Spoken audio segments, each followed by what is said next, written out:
Voici le cimetière du village d'Oussafia, le plus grand du secteur druze. Il habite un monument en mémoire des centaines de soldats druzes qui ont perdu la vie lors des guerres ou d'attentats terroristes. Une preuve poignante qui illustre la solidité du lien qui existe entre cette communauté et l'État d'Israël. Nous vivons dans ce pays et nous devons le défendre, comme n'importe qui d'autre le ferait. Nous sommes chez nous et c'est notre devoir de nous battre pour cette terre, au même titre que les Juifs. Ça fait partie de notre vie. Noad Seif, originaire du village de Yanouarjat, situé dans le nord d'Israël, ne connaît que trop bien ce lien et l'immense sacrifice que cela implique. Il a perdu son frère Riyad lors de la guerre du Liban de 1984, quelques jours après que sa femme ait donné naissance à leur fils Zidane. C'était un garçon formidable.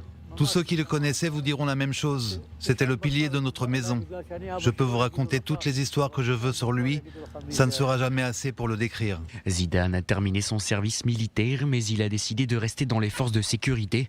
Il s'est engagé dans les rangs de la police israélienne et était agent de la circulation à Jérusalem.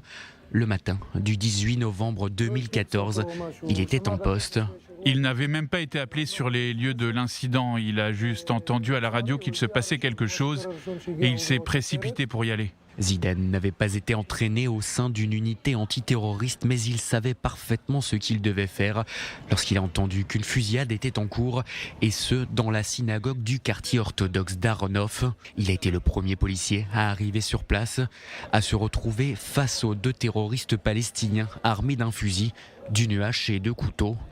À ce moment-là, ils avaient déjà abattu 5 fidèles et en avaient blessé 6 autres.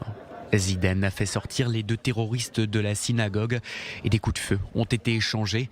Il a réussi à les tuer tous les 2, mais a reçu une balle dans la tête. Arrivé à l'hôpital, il a succombé à ses blessures. Il n'a pas pensé à sa famille, à sa fille ou à quoi que ce soit d'autre. Tout ce qu'il voulait, c'était sauver les gens. Malheureusement, il l'a payé de sa vie. Si Zidane n'était pas intervenu, le nombre de morts aurait été bien plus grave. Il a utilisé son corps comme bouclier. Après cet attentat, la mort de Zidane a créé un lien entre les Druzes et les Juifs orthodoxes et les communautés se sont rapprochées. Des centaines d'habitants d'Arnof et plusieurs figures politiques ont assisté aux funérailles.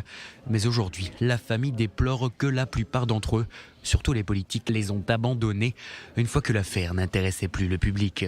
Beaucoup de gens nous ont laissé tomber. La veuve de Zidane a plusieurs fois demandé un terrain pour une maison dans le quartier militaire de notre village. Mais à chaque fois, on le lui a refusé. Ça nous fait beaucoup de peine. Je crois que c'est le moins qui puisse être fait pour elle. Et malgré tout, cela ne changera en rien leur engagement pour l'État d'Israël. C'est l'éducation que nous avons reçue. Notre père était soldat, notre oncle est mort au combat. Nous avons été élevés pour devenir des combattants qui luttent pour leur pays.